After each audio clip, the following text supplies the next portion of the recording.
नमस्कार आप सभी का। एक बार फिर से आप सभी का स्वागत है हमारे यूट्यूब चैनल बीएमएस सिलेक्शन में। जहां अब तक हम मॉडर्न में हम बेसिक पैथोलॉजी देख रहे थे, जहां हमने अभी तक सेल एडेप्टेशन और सेल इंजरी के बारे में पढ़ा था। देखो अब शॉर्ट में थोड़ा जल्दी जल्दी सब कुछ समराइज़ कर दें तो वो कुछ इस प्रकार है कि जहां हमने देखा था कि पैथोलॉजी क्या होती है, तो स्टडी ऑफ सफरिंग को पैथोलॉजी बोलते हैं। फिर हमने सेल एडेप्टेशन देखे, तो सेल एडेप्टेशन 4 तरीके की बताई थी: हाइपरट्रॉफी, हाइपरप्लेजिया, एट्रोफी, मेटाप्लेजिया। जहाँ जो हाइपरट्रॉफी है वहाँ बताया था इंक्रीज इन साइज, हाइपरप्लेजिया बताया था इंक्रीज इन नंबर, एट्रोफी बताया था जहाँ सेल डिमिनिश होता था और अपनी एक्टिविटीज़ को थोड़ा कम कर देता है। वहीं मेटाप्लेजिया ये होता है कि जो रिवर्सिबल चेंज होता है, उसमें जो एडल्ट सेल टाइप है वो अपने आप को दूसरे सेल टाइप से चेंज कर लेता है, एडल्ट टाइप के ही। ठीक है। और यहाँ जैसे पिक्टोरियल रिप्रेजेंटेशन है कि क्या कैसा होता है, तो यहाँ सबसे पहले जैसे इसमें बताया कि ये नॉर्मल सेल है, मान के चलिए फॉर एन एग्जाम्पल ये नॉर्मल सेल है, इसको अपन फर्स्ट बोलते हैं। अब देखो जैसे अपन ने बताया एट्रोफी होता है, तो वहाँ सेल थोड़ा डिमिनिश हो जाता है, यानी अपनी साइटोप्लाज्म वगैरह और थोड़ी सी अपनी जो सेल ऑर्गेनेल उनको छोड़कर छोटा हो जाता है। इससे उसका जो एक्टिविटी वो डिमिनिश हो जाती है। इसको अपन नंबर 2 रखते हैं एट्रोफी। अब यहाँ हाइपरट्रॉफी, हाइपरट्रॉफी अपन ने जैसे पढ़ा है इंक्रीज इन साइज। यहाँ जहाँ मैंने डिनोट किया था कि ट्रॉफी जो होता है वो साइज को डिनोट करता है, तो increase in size is hypertrophy, तो ये नंबर 3। फिर अपन बात करते हैं हाइपरप्लेजिया। तो जैसे अपन ने यहाँ शुरुआत से अपन देख रहे हैं 4 सेल्स है, ये सारी बात 4 सेल्स के ऊपर हो रही थी, लेकिन यहाँ देखिए नंबर ऑफ सेल्स अब बढ़ गए, तो हाइपरप्लेजिया हो गए नंबर 4, जहाँ नंबर ऑफ सेल्स बढ़ जाते हैं। मेटाप्लेजिया जो गई, देखो जहाँ अपन देख रहे हैं स्क्वेमस सेल्स है, वहाँ अब ये दूसरे तरीके के सेल्स आ गए। तो change of cells from one form to another form is called metaplasia. तो ये 5th नंबर हो गया। ठीक है। अब आगे देखते हैं सेल इंजरी। सेल इंजरी जो है कि अगर किसी तरीके का जो चोट वगैरह लग रही है वो, या फिर किसी तरीके का इंजरी जो कॉज हो रही है वो प्रोलॉन्ग टाइम तक बनी रहे अगर, तो क्या कहते हैं सेल इंजरी कॉज होती है। सेल इंजरी कॉज होने के भी 4 रीजन बताए गए थे, जैसे कि 4 अलग अलग तरीके से स्टिमुली बताए थे, जैसे ऑक्सीजन डिप्रीवेशन होना, जेनेटिक डिफेक्ट होना, न्यूट्रिशनल इम्बेलेंस हो जाना, या फिर फिजिकल एजेंट्स के कारण भी ये होता है। फिर ठीक है, इसके बाद हमने डिस्कस किया था what is the mechanism of cell injury. तो इसमें बताया था कि जैसे हिपॉक्सिया हो, यानी ऑक्सीजन की डिप्रीवेशन हो जाए, उससे फिर सेल अडेप्ट करता है। अगर रिवर्सिबल सेल इंजरी है तो वो उसको अपने आप ही स्वतः ही ठीक कर लेगा, लेकिन अगर किसी कारण वो सेल इंजरी इरिवर्सिबल होती है तो इससे क्या होगा, सेल डेथ होगी इन दी एंड आके। ठीक है। फिर आगे हमने देखा था कि जो सेल को इंजर्ड करने वाले या परेशान करने वाली जो स्टिमुली होती है, उस स्टिमुली की स्टडी हम 3 बेसिस पे करते हैं। What is type of injury, वो इंजरी कैसी है, वो ड्यूरेशन कितना था, वो उसकी सीवियरिटी कितनी थी, जो आघात या जो इंजरी हमें कॉज कर रहा है उसके। फिर इसके बाद हम देखते हैं कि जो सेल इंजरी हो जाती है उसके बाद जो चेंजेस आते हैं सेल में वो क्या क्या होता है। तो इसमें हो सकता है कि जो माइटोकॉन्ड्रिया उनमें चेंजेस आ सकते हैं, सेल मेम्ब्रेन में चेंजेस आ सकते हैं, प्रोटीन सिंथेसिस की जो प्रोसेस है उसमें चेंजेस आ सकते हैं, या फिर उसके साइटोस्केलेटन में चेंजेस आ सकते हैं, और last but not the least उसके जेनेटिक एपरेटस में भी चेंज आ सकते हैं। ठीक है। अब इसके आगे हम देखेंगे इसके पार्ट 2, जहां हम बात करेंगे पैथोजेनेसिस ऑफ सेल इंजरी की। पैथोजेनेसिस ऑफ सेल इंजरी से हम आज का टॉपिक स्टार्ट करेंगे। ठीक है। जहां हमें बताएगा कि जो ये जो पैथोजेनेसिस है वो किस तरीके से काम करती है। तो जैसे हम मान के चलते हैं कि देखो जो कोशिका क्षति में होने वाले क्रियात्मक परिवर्तन होते हैं, यानी जो जिन तरीके से कार्य करता है एक सेल, अगर उनमें एक चेंजेस होता है तो उनके ऊपर अपन डिस्कशन करता है सबसे पहले। तो सबसे पहला जो बताया गया है वो है डिक्रीज सेलुलर एटीपी। हमें पता है कोई भी सेल हो, कितना भी ज़रूरी या कितना भी गैर ज़रूरी सेल एक समय पर हो, उस वो चाहे कैसे भी काम करे, उसमें एटीपी फॉर्मेशन होना बहुत ज़रूरी है, because ATP is the currency और द यूनिट ऑफ एनर्जी। ठीक है। तो अब जो एटीपी का जो डिक्रीज़ हुआ है उनके लिए रिस्पॉन्सिबल क्या क्या चाहिए। तो सबसे पहला जो सोडियम पोटेशियम पंप है उसकी एक्टिविटी रिड्यूस हो जाए, यानी इसमें बताया कि जैसे जब एटीपी बनती है तो सोडियम पोटेशियम पंप का बहुत ही इंपॉर्टेंट रोल होता है। ठीक है। अगर अब किसी भी कारण से उसकी अगर एक्टिविटी रिड्यूस हो जाती है तो इससे क्या होगा, डिक्रीज सेलुलर एटीपी। दूसरा कारण है इंटरसेलुलर पीएच। ठीक है। अब जैसे कि किसी सेल के अंदर जो पीएच एटीपी फॉर्मेशन के लिए चाहिए, या फिर जो condition which is required for the formation of ATP वो फुलफिल नहीं हो रहे किन्हीं भी कारण से, कोई भी कारण जिसकी वजह से वो कंडीशंस फुलफिल नहीं हो रही, तो उस वजह से भी एटीपी का फॉर्मेशन कम हो जाएगा। हम इसके आगे देखते हैं, अगला पॉइंट जो देखते हैं, अगला पॉइंट है पॉइंट नंबर 2 कि जैसा अपन ने पहला पढ़ा कि पोटेशियम सोडियम पोटेशियम पंप की एक्टिविटी कम हो गई। दूसरा है failure of calcium pump. Calcium देखो हमें पता है आपने पढ़ा होगा जब मसल्स के फंक्शंस के लिए सबसे ज़्यादा जो रिस्पॉन्सिबल होता है वो होता है कैल्शियम, ठीक है। अगर उसका फेलियर हो जाता है किसी भी तरीके से, जो कैल्शियम पंप है उसका किसी भी तरीके से फेलियर हो जाता है तो उससे भी सेल इंजरी कॉज होगी। फिर थर्ड पॉइंट है reduction in the protein synthesis. देखो जैसे कोई भी स्टिमुलस मिला सेल को या फिर किसी भी तरीके की वो इंफॉर्मेशन एक्सचेंज करना चाहता है तो उसमें प्रोटीन सिंथेसिस एक बहुत ही इंपॉर्टेंट रोल प्ले करती है। इसकी वजह से भी सेल इंजरी कॉज होती है। अब लास्ट जो उसमें बताया वो है accumulation of oxygen derived free radical. जो ऑक्सीजन फ्री जो रेडिकल होता है वो इतना स्ट्रॉन्ग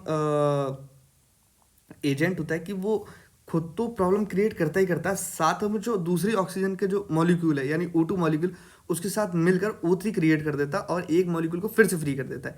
यानी वो एक और फ्री रेडिकल क्रिएट करता है प्लस O3 क्रिएट करता है, इसीलिए ये बहुत ही डेंजरस हो जाता है शरीर में, ठीक है।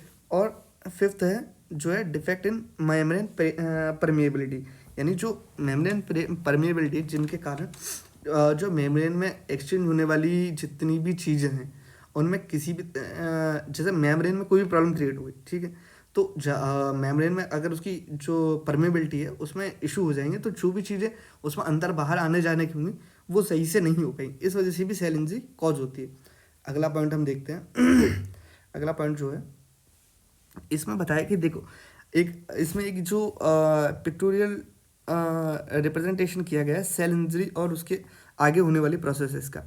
तो हम सबसे पहले देखते हैं, अगर मान के चलो एक नॉर्मल सेल है, ठीक है, उसमें किसी भी तरीके का स्ट्रेस आता है यानी किसी भी तरीके की स्ट्रेसफुल कंडीशन आती है तो अगर वो जो स्ट्रेस है वो एक विद इन द लिमिट है तो सेल खुद ही अडेप्ट करेगा और थोड़ी सी सेल इंजरी कॉज करके वो रिवर्सिबल इंजरी में जाएगा और दोबारा से वो नॉर्मल सेल में वापस आ जाए।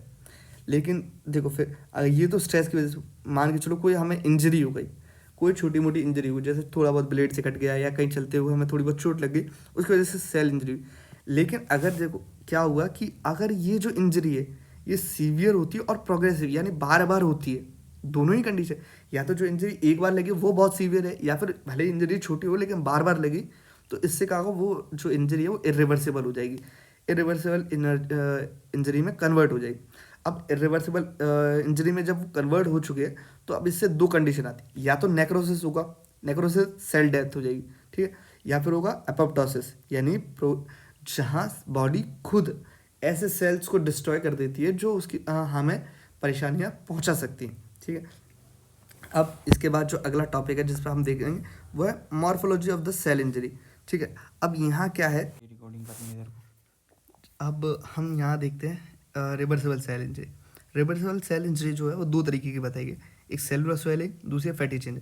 जो सेलुलर स्वेलिंग है वो first manifestation of all form of injuries को बताया गया है, यानी किसी भी प्रकार की कोई इंजरी होती है उसमें सबसे पहले जो होगी वो होती है swelling.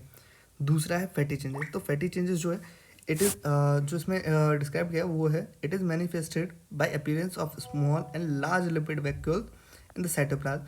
It is associated with the cells which are involved in fat metabolism such as hepatocyte and mitochondrial cells. तो इसमें जो बताया कि ये जैसे जो सेलुलर साइटोप्लाज्म है उसमें छोटे या बड़े साइज के जो वैक्यूल्स आ जाते हैं उनको फैटी चेंजेस बोलते हैं, ठीक है। और ये ज़्यादातर उन्हीं सेल से रिलेटेड रहते हैं जो फैट मेटाबॉलिज्म में इन्वॉल्व रहते हैं, जिसमें एग्जाम्पल पर दिया हेपेटोसाइट एंड माइटोकॉन्ड्रियल सेल्स। अगला है जैसा अभी हमने देखा था कि सेल इरिवर्सिबल सेल इंजरी के बाद जो नेक्रोसिस एपोप्टोसिस आता है, ठीक है, तो उसमें जो किसके बारे में आगे देखते हैं हम नेक्रोसिस के बारे में। तो नेक्रोसिस को बोलते हैं डेथ ऑफ सेल, ठीक है। तो जो डेथ ऑफ सेल्स है अब क्या होता है कि इसमें बताया गया है the morphological appearance of necrosis is a result of two concurrent processes, ठीक है। तो पहला है enzymatic digestion of the cell, ठीक है, यानी इसमें बताया गया जैसे कि एक सेल मर गया, ठीक है, उसके मरने के बाद जो लाइजोसोम्स होते हैं वो डेड सेल्स को डाइजेस्ट कर लेते हैं, इस तरीके इसको कहते हैं ऑटोलिसिस, ठीक है। यानी एक सेल मरा उसके खुद ही के एंजाइम ने उसको डाइजेस्ट कर लिया, इसको कहते हैं ऑटोलिसिस। और यही दूसरा जो बताया गया वो होता है हेटेरोलिसिस, जिसमें होता है कि दूसरी जगह से, यानी दूसरी जगह से एक ल्यूकोसाइट आएगा, वहाँ आकर कुछ एंजाइम्स रिलीज करेगा, जिसके कारण उस सेल की जो डेथ है, हो जिस सेल की डेथ हो चुकी है उसको डाइजेस्ट कर, इसको कहते हैं हेटेरोलाइसिस। फिर डीनेचुरेशन ऑफ इंटरसेलुलर प्रोटीन, ये बताया। फिर आगे देखते हैं मॉर्फोलॉजिकल चेंजेस। तो क्या जिसमें मेम्ब्रेन, या तो मेम्ब्रेन डैमेज हो जाएगी, या फिर large flocculent amorphous density in mitochondria, तो माइटोकॉन्ड्रिया की डेंसिटी बढ़ जाएगी, ठीक है। और all cytoplasmic organelle are digested by enzyme, so the cytoplasm become vacuolated, finally calcination of dead cell may occur. Dead cell may be ultimately replaced by large phospholipid mass called myelin figure. अब देखो इसमें बताया कि ऐसा हो सकता है कि इनमें मॉर्फोलॉजिकल चेंजेस आ सकते हैं, यानी नेक्रोसिस के बाद मॉर्फोलॉजिकल चेंज, या तो मेम्ब्रेन डैमेज हो जाएगी, या फिर उसमें जो उसके माइटोकॉन्ड्रिया उसकी डेंसिटी बढ़ेगी, या फिर जो तीसरा है कि जो सेल का साइटोप्लाज्मिक ऑर्गेनेल है वो पूरी तरीके से डाइजेस्ट कर ली जाएगी, और उसमें फाइनली जो होगा एक वैक्यूल क्रिएट हो जाए। तो जब वैक्यूल क्रिएट हो जाए तो उसमें क्या होगा कि उसकी कैल्सिलेशन की प्रोसेस चालू हो जाएगी। जब कैल्सिनेशन की प्रोसेस चालू हो जाए तो इससे बनेगा इस जो वो सेल है उसको रिप्लेस कर दिया जाए, किससे? लार्ज फॉस्फोलिपिड मासेस से, जिसको कहते हैं हम माइलिन फिगर्स, ठीक है। अब इसमें बताया कि जो क्या कहते हैं न्यूक्लियर चेंजेस क्या आता है, तो उसमें कैरोलिसिस, पाइनोसिस और कैरोरेक्सिस, इनके बारे में बताया गया, ठीक है। आगे देखो इसमें ना ये इतना कुछ इम्पोर्टेंट नहीं है, तो इसे आप बिल्कुल इजीली छोड़ सकते हो, ठीक है। एंड पे आता है एपोप्टोसिस, ठीक है। तो एपोप्टोसिस के बारे में देखते हैं। तो एपोप्टोसिस इज, देखो इसमें जैसे अब जब एपोप्टोसिस की आप डेफिनेशन पढ़ें, तो apoptosis is falling of like leave from a tree. It is important process of health and disease by which abnormal और अनवांटेड सेल्स आर एलिमिनेटेड, ठीक है। तो जो जब मैंने बताया था, जैसे शुरुआत में बताया कि जिन सेल्स की हमें ज़रूरत नहीं है, जिन सेल्स की वजह से हमें प्रॉब्लम क्रिएट हो रही है, उन सेल्स को हटा देना, ठीक है। तो इसमें आगे क्या बताया, द एपोप्टोसिस इन हेल्थ, तो the programmed destruction of cell during embryogenesis including implantation, organogenesis, developmental involution, ठीक है, and metamorphosis. The term programmed cell death was originally coined to denote death of specific cell type after defined times. ये थोड़ा सा समझ नहीं है, इसको थोड़ा सा छोड़ देते हैं। Times during the development of, यानी कुल मिला के ये है कि देखो एपोप्टोसिस में ये बताया, जो मोटी मोटी बात है वो यही है कि जो सेल हमें प्रॉब्लम क्रिएट करे या जिनकी हमें ज़रूरत नहीं है, उनकी एक प्रोग्राम के थ्रू, यानी सिर्फ उन्हीं सेल को टारगेट कर उनको डिस्ट्रॉय कर दिया जाए, उसको कहते हैं एपोप्टोसिस। धन्यवाद। हम आशा करते हैं आपको ये वीडियो पसंद आएगी, और इस वीडियो को प्लीज़ ज़्यादा से ज़्यादा लाइक करें, शेयर करें, और चैनल को सब्सक्राइब करें। अगर आपको इन सभी टॉपिक से रिलेटेड किसी भी प्रकार की कोई डाउट है, कोई इशू है, तो प्लीज़ कमेंट बॉक्स आपके लिए खुला हुआ है, कमेंट करके हमें बताइए। जितनी जल्दी होगा हम आपके डाउट्स को सॉल्व करने की कोशिश करेंगे। धन्यवाद। मिलते हैं आपसे अगली वीडियो में, तब तक